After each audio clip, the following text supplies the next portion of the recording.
Happy New Year to everyone. This is the first edition of Wednesdays with Walton and Newberry for 2025. But it's also a bittersweet time because it's also going to be Blake's last podcast, at least regularly scheduled with us here at the Cardinal Nation. Blake has been with us since 2019, has done an exceptional job as a prospect analyst for us and writing a number of articles and a major part of our prospect guide as well. And Blake, we're going to miss you. I know it's time for you to move on to other things in your life, but you're going to leave a big hole. Yeah, well, bittersweet for me as well. I've thoroughly enjoyed everything here, whether it's the the writing, the podcasting, the scouting, whatever it's been since 2019. So definitely bittersweet to step away and pursue other things, but I'll certainly be following along. Well, and so before we get into our agenda today, which will be primarily to focus on the top 6 prospects in the Cardinal Nation Top 50 Countdown for 2025, also wanted to make sure everyone knows that January 1st is the last day of our special 10% off offer for the holidays. And that's an offer that you can use as a gift to someone else. Or if you want to subscribe yourself and take 10% off for the first year, please do that. But that offer ends at midnight on January 1st. So please take advantage if you're interested in joining the Cardinal Nation. And I think after you read the quality of the work that Blake and the other writers put out, I think you'll find that it'll be worth your money. So here we are talking about the top 6 prospects in the Cardinal system. And at number 6 is catcher Jimmy Crooks. And he's at the peak of a position that's really pretty well staffed for the Cardinals Nation, for the Cardinals system, starting all the way to the Dominican Summer League. There are 6 catchers in the top 50 this year. We talked about Josh Cross, who was really drafted as a catcher but played first base, Ryan Campos, Reniel Rodriguez, who was exceptional in the Dominican Summer League, then Sammy Hernandez, who will likely be the guy at Peoria this year. And then, of course, Leonardo Bernal, who was in the Fall League and will likely be at Springfield. And that leaves us with Jimmy Crooks, who was the player of the year for the Cardinals system this year, both in our analysis as well as by the Cardinals organization themselves. Crooks obviously had an exceptional year at Double-A, and the Texas League recognized him accordingly as well. Is Jimmy Crooks the guy that's going to eventually push Bernal and Pages aside, or is that TBD? I think it's still TBD. I mean, Crooks has a lot working in his favor, and I mean, as a left-handed hitter, there's also the potential to have a little bit of a catching tandem, somebody hitting against righties and somebody hitting against lefties, and I think Crooks could definitely at least make up the left-handed hitting component of that. And honestly, he has the potential to be an everyday hitter going forward and an everyday player because he's strong behind the plate. His arm has just been consistently solid. I mean, 29% strikeout rate in 2023 to 23% in 2024. So he made strides actually like at the plate as well. And by the way, those numbers are against left-handed pitching specifically. So that's really the one area. If he wants to be an everyday player, he's going to have to make sure he can actually hit lefties. And again, he made progress in that area. And the rest of it is simply outstanding from a hitting profile. I mean, the guy hits a ton of line drives. In fact, he hit a line drive rate over 31% this year, which is crazy. It means almost a third of his batted balls were line drives. It was one of the highest line drive rates in all of minor league baseball. The guy is just a flat out exceptional hitter. He draws walks. He has a great plate approach. And then when he actually swings the bat, he finds the sweet spot very consistently. So he's probably not going to be a huge home run guy, but he does have home run power. He's going to hit a lot of doubles and he's going to play well behind the plate. So it's kind of a well-rounded, kind of all-around kind of package for a catcher there. And Jimmy Crooks, as I said, is likely will be the regular starter at Memphis this coming season. But the Cardinals hired a couple of veterans. Chance Cisco and Gavin Collins is back as well. So they'll have 2 veteran guys. And it'll be interesting to see if there's an injury with Pages or Herrera early in the year. If it's a short-term period out, they might put a Cisco or a Collins on the 40-man just to bring them up quickly and then knock them back down and risk losing them. But if it's a longer-term outage, and it's deeper into the season, I think, we could see Crooks in St. Louis later in the year. And this is also assuming that Wilson Contreras is really done behind the plate and the Cardinals wouldn't be tempted him, to put him back there if they had a rash of injuries at the position. Yeah, exactly. I think, to your point, Crooks is really the catcher, or at least most highly rated catcher in the system that is likely to reach the major leagues here pretty soon. So I think for him, it's going to be a question of can he push aside Pedro Pages to at least work his way into something of a timeshare with Ivan Herrera. I do think he can do that. Nothing against Pages, but Pages isn't the kind of hitter that Jimmy Crooks is, and Crooks is still really solid behind the plate. So I think I can certainly see a world in which the Cardinals are ending the season with Jimmy Crooks and Ivan Herrera working together as a little bit of a catching duo behind the plate, assuming things go well for Crooks in AAA. Next guy at number 5 is Thomas Saggese. And of course, folks got a chance to see Thomas Saggese in the last few weeks of the regular season after he was called up to St. Louis.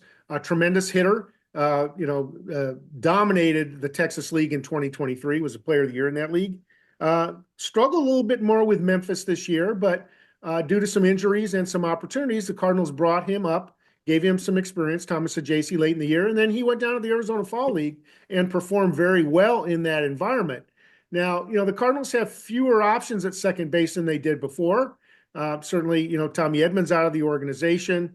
Brandon Crawford's out of the middle infield mix. So, and, we don't know for sure where Brendan Donovan's going to be needed to play. We're not sure where Nolan Gorman's going to play and that all depends on where Nolan Arenado is. So, there's a number of scenarios where Thomas Saggese could not only make the major league club, but also be a starter. I think most likely he'll be a reserve and a good right-handed bat off the bench. Yeah, I agree, especially for now. And I think Saggese has been the most interesting guys in the system because his profile is just so weird and different in the sense of he's not really a guy who has like hugely impressive bat to ball numbers. I mean, the 23% strikeout rate's fine. It's nothing exceptional. He also doesn't hit the ball particularly hard, but he's able to hit a ton of home runs because he does a really, really good job of hitting the ball in the air and hitting the ball in the air specifically to his pull side. So because of that, he was able to 16 of his 20 home runs came on fly balls hit to the pull side. He elevated the ball to the pull side like 42 times. So he's able to do that consistently. And that really is what leads to a lot of his power. When you actually look at him, if he's hitting the ball to the opposite field, he's probably not hitting the home run. But but Blake, pardon me for interrupting, but yeah. aren't major league pitchers smart enough and good enough in their location to be able to take advantage of that? So they can be, but one of the really interesting things about Saggese that I really like is that he's a really good non-fastball hitter. So a lot of times what we'll see with Saggese is a pitcher will hit a spot with a slider and go down and away on it, but Saggese's out in front of it and actually still able to pull the ball to his pull side. And, you can argue that, there's some issues there where you maybe get caught out in front, you swing and miss. And I mean, he does, again, have some natural swing and miss in his game, but he's a guy who's been a really good pull side hitter and a really good non-fastball hitter. In fact, of his 20 home runs, 13 came against non-fastballs this year. So actually the majority of his fastballs are being hit against changeups and curveballs and sliders and pitches like that are typically a lot harder to hit at the major league level. So I think that does bode well for Saggese, but he's just going to have to really learn when to expand the zone and when not to, because I think he's always going to be a hitter who does expand the zone. I mean, he really just loves to swing at everything. He's just going to have to dial it back a little bit and be like, well, maybe I can get to this slider that's just off the plate, but I don't want to swing at this one that's way in the dirt. And I think that's really what he worked on in the Arizona Fall League. And I think that's going to be the next step for his game offensively, is for him to really learn when to not swing and when to swing. Another angle on the Saggese story could be that if the Cardinals have a set enough roster that they may want Saggese to go back to Memphis and play every day for a while. Now, he played, shortstop all year, but he really didn't dominate with the bat. He had one good month, I think it was June, in Memphis. And then, other than that, he was below league average. So, as good as Saggese has been, he didn't kill it in Memphis other than that 1 month, and he didn't really hit all that well in St. Louis in his brief debut either. So, and he's got plenty of minor league options, so it's not as if the Cardinals are pressed to force Saggese into the major league roster if he proves not to be ready. Yeah, agreed. And I think when we look at Saggese, some of the things he does really well or some of the things that's really, really hard to do well. So he does have that in his favor, but then he has these areas that he really needs to clean up. So I certainly would not mind seeing Saggese go down to AAA and just really work on his approach at the plate. Like if it takes him just sitting there and letting pitches go by constantly, agonizingly so, that's fine. He just needs to learn how to get comfortable with that kind of an approach and maybe not be passive, but just be less ultra aggressive than he has been. And I think that's something I'd rather see that happen at the AAA level, where you're less likely to get exploited by highest level pitching than at the major league level. I recall you mentioning sort of a contrast to Brendan Donovan and Lars Nootbaar in that passive aggressiveness, right? Yeah, so that's one of the things I think actually I mentioned on with JJ Wetherholt actually with his report coming up. And one of the things that we see Saggese is that he has ultra high swing rates really when it's in the zone and out of the zone. When we see a guy like Brendan Donovan and Lars Nootbaar, they have really, really low swing rates versus pitches that are both in the zone and really low swing rates and pitches that are out of the zone. So again, it's a general approach of like, Saggese's essentially going up there and saying, I'm going to swing at everything. And Donovan and Newberry are going up there and saying, I'm going to swing at nothing. So when we really get to a guy like JJ Wetherholt, he's the blend of the two, where you see pitchers in the zone and he's super aggressive against them. But then the moment the pitch is outside the zone, he doesn't swing. It's kind of the ideal plate approach. And we ideally like to see Saggese lean in that direction a little bit more, where he can really use that aggressiveness in the zone, but then just kind of temper it a little bit when it's outside. So our number 4 pick, Tekoah Roby, is a guy that coming into the season was on the top 100 national prospect list, Baseball America, MLB Pipeline, Fangraphs.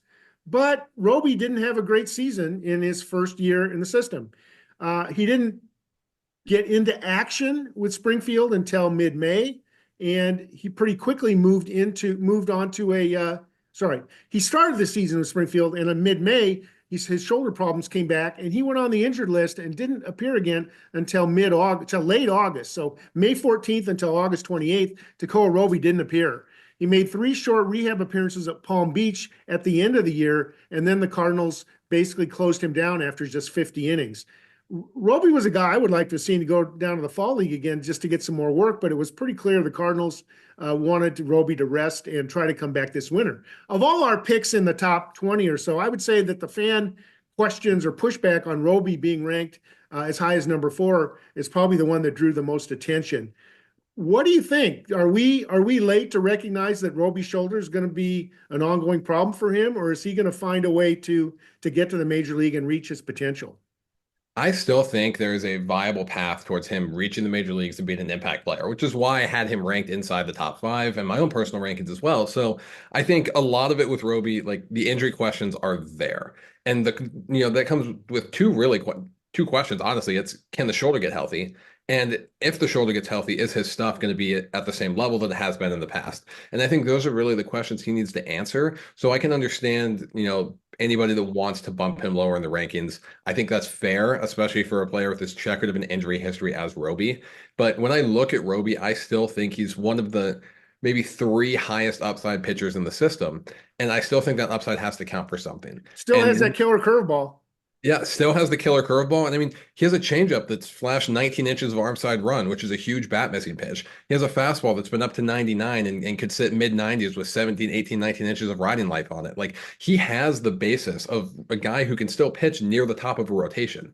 So you just want to see him actually get healthy and then show that kind of performance. So I think I'm kind of in a space with Roby where I still value him as the kind of prospect that we saw, at the end of the season last year when everybody was really high on him. But I'm willing to bump him down in my own personal rankings next year if he comes out and the fastball is sitting like 92, or he, makes 3 starts and the shoulder aggravates or starts acting up again. And I think at a certain point, we do have to maybe bump him down and start to punish him a little bit for some of these things, but I'm just not there yet. Another way that he could be potentially be utilized is to change his role. And of course, you want to maximize the value of a pitcher to have him start.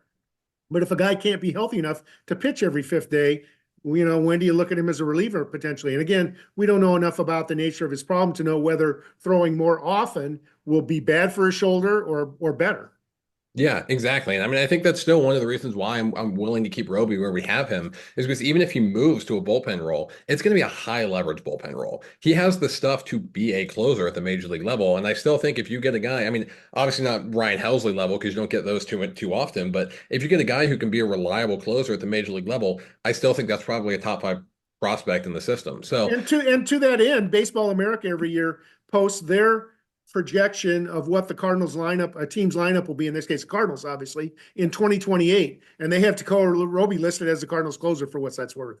yeah, exactly. So I think that's certainly another path that he could take to adding value to the system and to the organization as a whole. So obviously 2025 is going to be a huge year for him. He needs to prove that he's healthy, and he needs to prove that this stuff is still the same stuff that it has been in the past. But I still think when healthy, Tekoah Roby is one of the most electric arms in the system.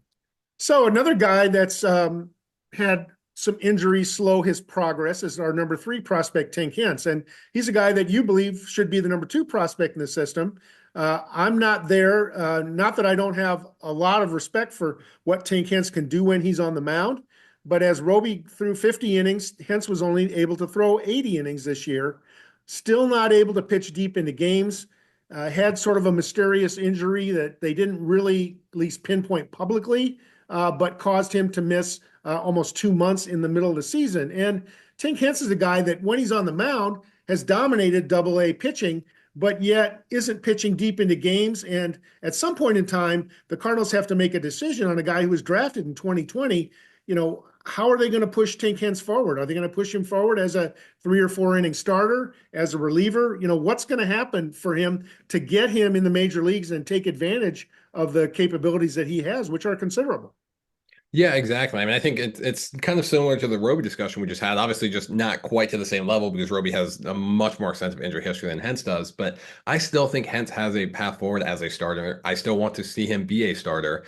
And I think the Cardinals really just need to throw him into AAA. And I mean, if they want to put him on something of a plan to keep his innings down and kind of work it up over the course of the year, that's fine. But I think we need to see Hence proving that he actually has the stamina to pitch 6, 7 innings at a time. And I think even when we saw Hence start to get deep into games a little bit this year, we then see him go out and struggle a bit in his next start. So I think maybe there's some strength and conditioning work that can be done in this offseason that can hopefully help alleviate some of those issues. But again, I think Hence is probably the single highest upside pitcher in the Cardinals system, which is why I was willing to rank him at number 2.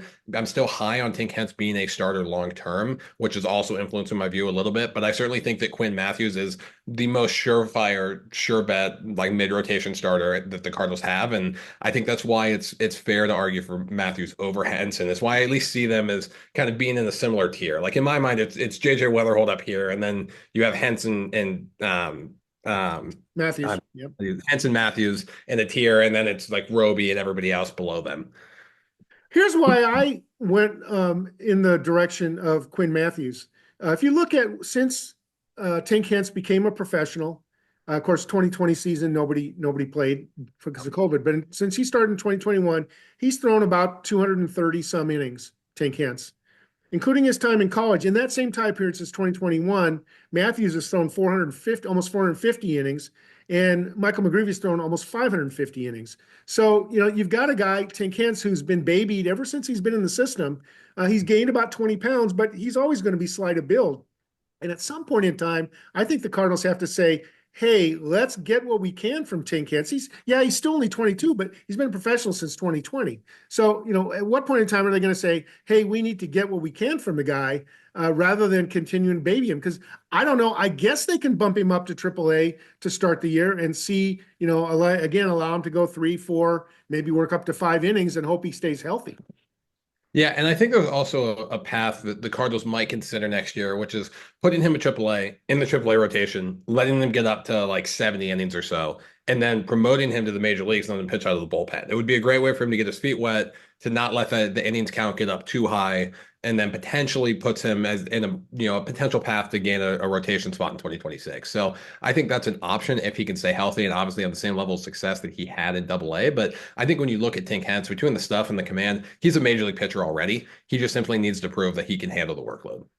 So as you heard, that we had a tie between Blake and I, or a difference of opinion slightly on Mathews versus Hence. I broke the tie and made Quinn Mathews number 2 in the system. If you look at the accomplishments that the left-hander developed in his first year as a professional, it's pretty amazing. Granted, the Cardinals could have started him at Peoria versus Palm Beach, but he pitched at 4 different levels.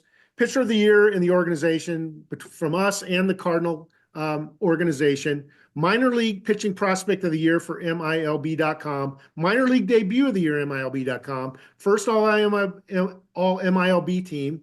MILB pitcher of the year, and for Baseball America. So Baseball America said Quinn Mathews had the best year of any pitcher in minor league baseball. Texas League All-Star, on Futures Game, on and on and on. I could go on. There's like 20 things that Quinn Mathews accomplished this year. By the way, led minor league baseball in strikeouts as well, which is something the Cardinals have badly needed for a long time, which is a guy at the head of the rotation who can get out of a tough situation with the strikeout.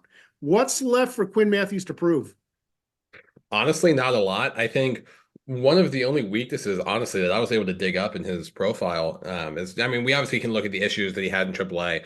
Small sample size. I don't really put a whole lot of stock into that. But I think one of the things when we actually looked at the underlying pitch data, It showed his fastball kind of took a step back when he was in AAA. And I don't necessarily think that's his fastball is all of a sudden worse. I think that's a sign of a little bit of fatigue as he pitched He deeper. admitted that, by the way. I asked him, when the Cardinals had their announced Crooks and Mathews as their player and pitcher of the year, we had a press conference, Zoom conference with him, and I asked Mathews the very question, and he basically said, "I can't afford to get tired in professional ball." Now, at that point, he'd thrown 140, almost 150 innings, so it wasn't like he'd not, had to skip turns or anything. But he admitted that his velocity dropped and the shape of his fastball and curveball changed when he got to Memphis. So, he's going to get a win or two. His first winter as a professional, really, to understand, what it's like to prepare for a long season of 6 months.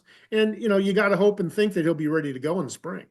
Yeah, exactly. It's like really when I looked at his pitch data on AAA, the pitch that got hit around was his fastball. Everything else was still playing at roughly the same level that it had when it single A, high A, and double A. So I think when we see that return to the quality fastball that he showed previously, he's not going to have issues in AAA. And I think one of the most impressive things that I saw from him actually was his ability to tweak his pitch shapes over the course of the year.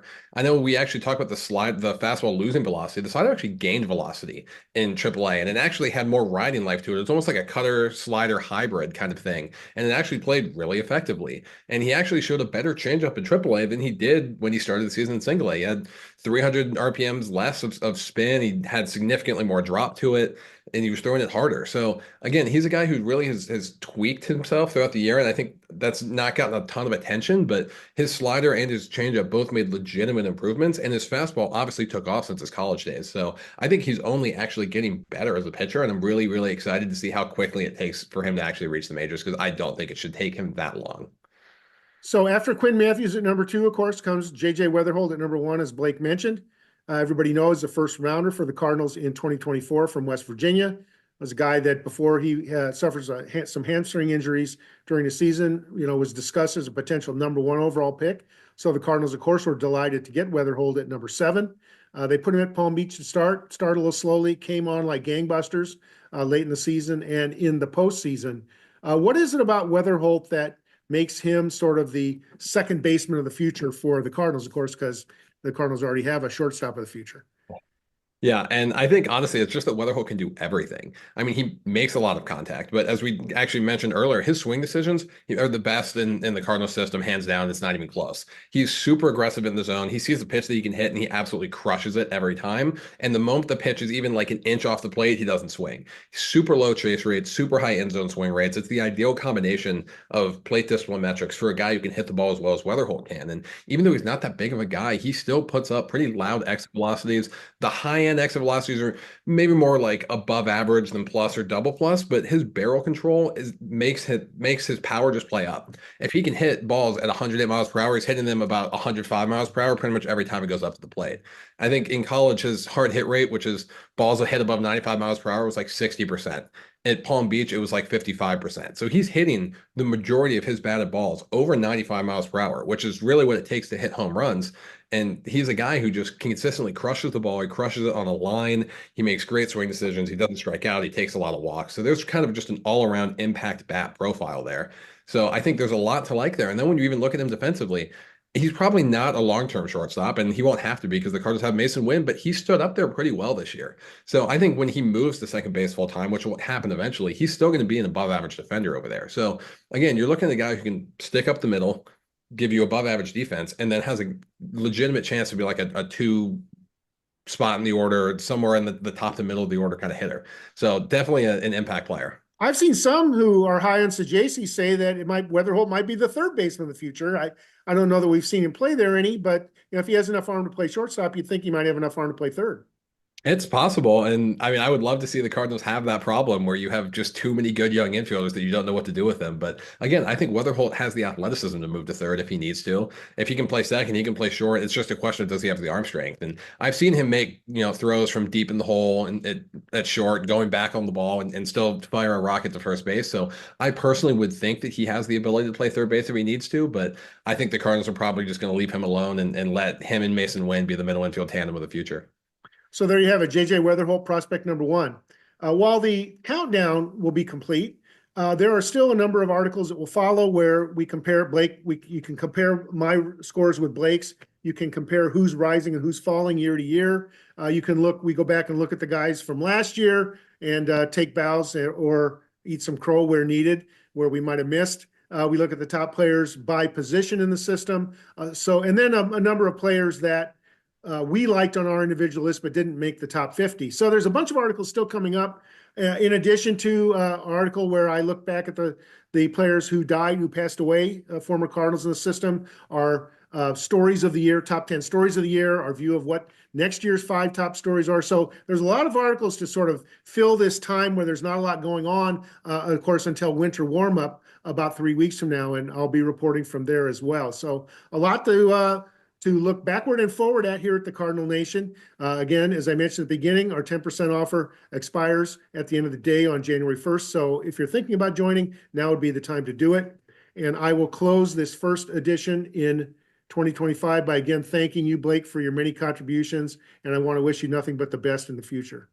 Absolutely, Brian. Thank you. I appreciate it. And it's been a lot of fun, being a part of these podcasts and doing the scouting reports at the site.